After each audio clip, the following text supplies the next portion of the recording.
Up and we're running the bases with Mark Teixeira. We start with the Dodgers and Clayton Kershaw dealing with shoulder inflammation. Manager Dave Roberts said Kershaw, quote, didn't feel great after playing catch yesterday. Tex, what do you read from shoulder inflammation and don't feel great at this point in the season? Well, I don't like it if I'm Clayton Kershaw, but if I'm the Dodgers, they have so much depth in their starting rotation. If there's one team in baseball that can get over a Clayton Kershaw not starting the season, the regular season, it's the Dodgers. And I just need him ready for the second half in October because they're the best team in the National League even without Clayton Kershaw. So you're going to proceed as cautiously as you potentially could, right? Extremely cautious. Make sure he's 100%. All right, next up, new Mariners pitcher Yusei Kikuchi from Japan made his debut yesterday against the Reds. Throwing 2 innings. Check out the curveball he's going to make Joey Votto look absolutely silly with that. Tex, what do you think? Well, that's one of the best hitters in baseball, by the way. And you look at this little pause. A lot of the Japanese pitchers have this pause. So the first year or two when they come over and play in the big leagues, they make guys look really silly. The interesting thing is will he be able to locate that pitch consistently? Because we also know that if you're sitting on a hanging curveball, it can go a long way. All right, speaking of pitchers in new places, the Yankees, James Paxton made his Yankee debut, if you will, as they pick him up in a trade this offseason.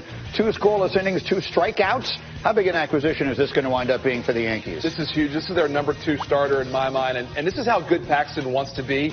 You look at his line, 2 innings pitched, no hits, 2 Ks, but he doesn't like the 2 walks. He said, I wasn't sharp. I threw some strikes in the second inning, but the first inning wasn't good. He wants to be great. He wants to win a World Series this year. And then finally, let's get to Troy Tulowitzki as we stay with the Yankees.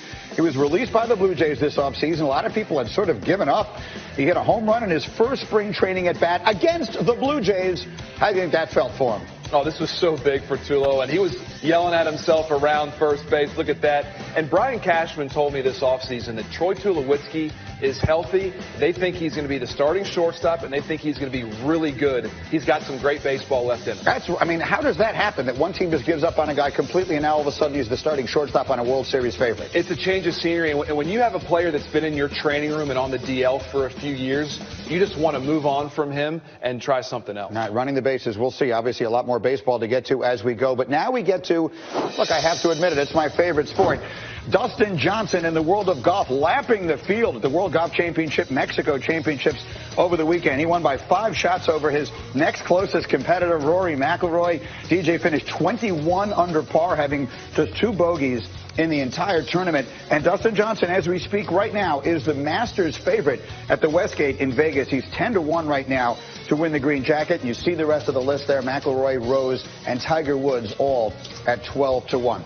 So I don't get this kind of excited very often, but I don't get David Feherty in here very often. He's the host of Season 9 of the Feherty Show on Golf Channel. I've said it before, and I'll say it again. He is my favorite person on television, present company included. David Feherty, so good to have you here. Thank you for coming by. Nice to be here. Let's start by talking about Tiger, because all golf conversation starts with Tiger. What do you think is a realistic expectation for him this year? I think to win a major. Yeah, and to get back to, maybe not number 1 in the world, but in that, conversation. Yeah, how do you put, as one who lives in the sport, I love it, I watch every week anyway, but how can you, as one who lives in the sport, put into context just what his return means for the sport in terms of overall interest? Well, you can see it in the crowds that show up every week. I think there's a 30 to 40% increase, and everybody's waiting, to see whether he'll play the Valspar, whether he'll play the match play or the Arnold Palmer. And there's huge celebrations, on every, all the organizers of each event that he plays in. The excitement that he brings to the golf course, the fact that, we got this amazing, batch of youngsters out there that grew up with Tiger Woods as their hero, and now they get to play against them. I mean, the storylines are amazing. I said last year he made the Valspar feel like the Ryder Cup. I mean, that's genuinely what it felt like, because his return was so much on everybody's mind. Let me ask you this then, and this is the golf geek in me.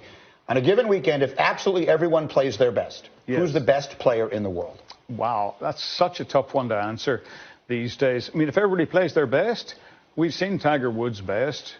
There's nothing better than that. Jack Nicklaus would tell you, that nobody's played golf like Tiger Woods ever. Back then. But now, is he still that? If he plays his best right now, is he better than Dustin Johnson, better than Justin Rose, better than some of the other names that people would put in that conversation? It would have been pretty difficult to be better than Dustin Johnson this week, that's for sure. Yeah. I don't know what his best looks like at the moment, and neither does he. If he had putted badly last week, he probably would have finished in the top 3. But he putted a lot worse than that. Yeah, he putted as badly as you possibly can. That was Tiger last weekend. Okay, let me ask you this, because you make the sport fun, and you bring sort of a different perspective to it. Again, as one who, I live and breathe this stuff, but I can't sell it to my friends in here. They don't care about it at all. What, if anything, can you think of that we can do to make golf more fun for people who don't love it? To make golf more fun? Well, they're always talking about slow play.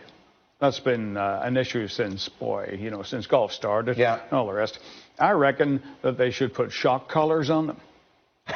Shock collars? Yeah, like you're training a hunting dog. Yeah. You're too slow.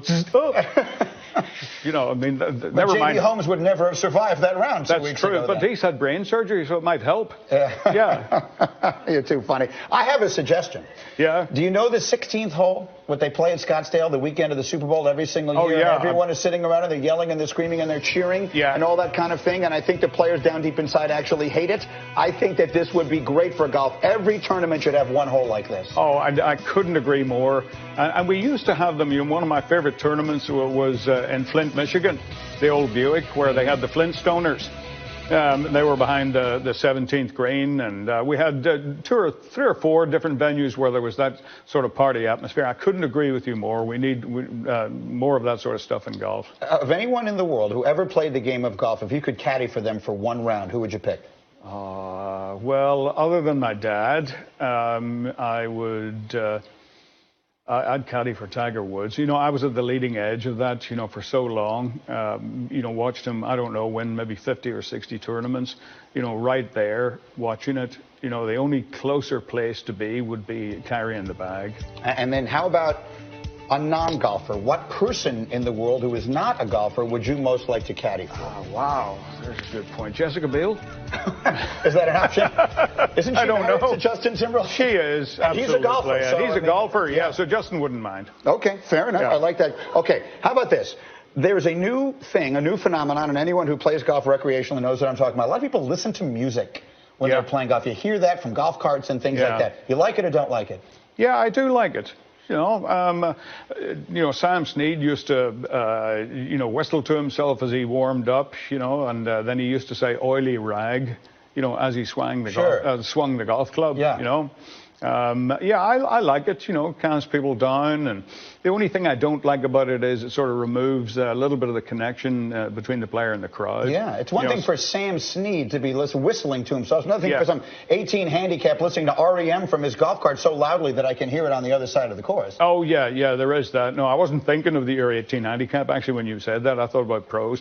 Some of the pros, actually, are they unfortunately. Listening? Not when they play. Not when they play, no, but when they will, have the earbuds in, as they walk from the, practice tee to the first tee, and there's nothing playing in there. They just don't want to shake hands with, or knuckle bump or whatever. Okay, it's like, I can't hear you, I can't see you. All right, I want you to talk to the audience out there. This is my quest in life, to grow the game.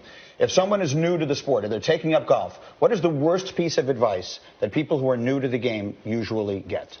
Well, keep your left arm straight and your hand and your head down is the classic piece of bad advice, in terms of playing the game. But, don't take it too seriously.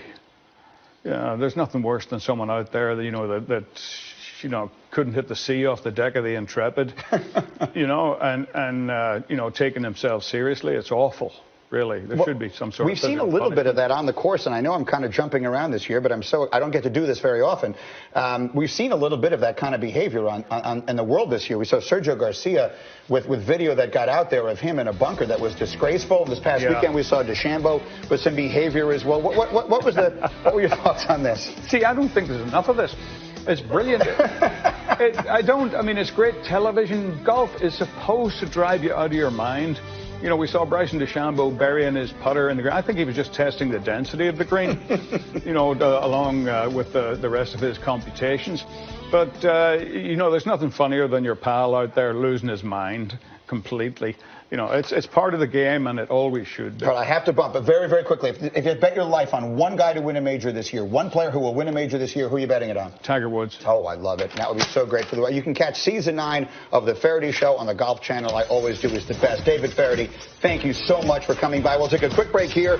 Coming up, why are we showing you John Tortorella? You're going to find out. He's going to make you laugh next.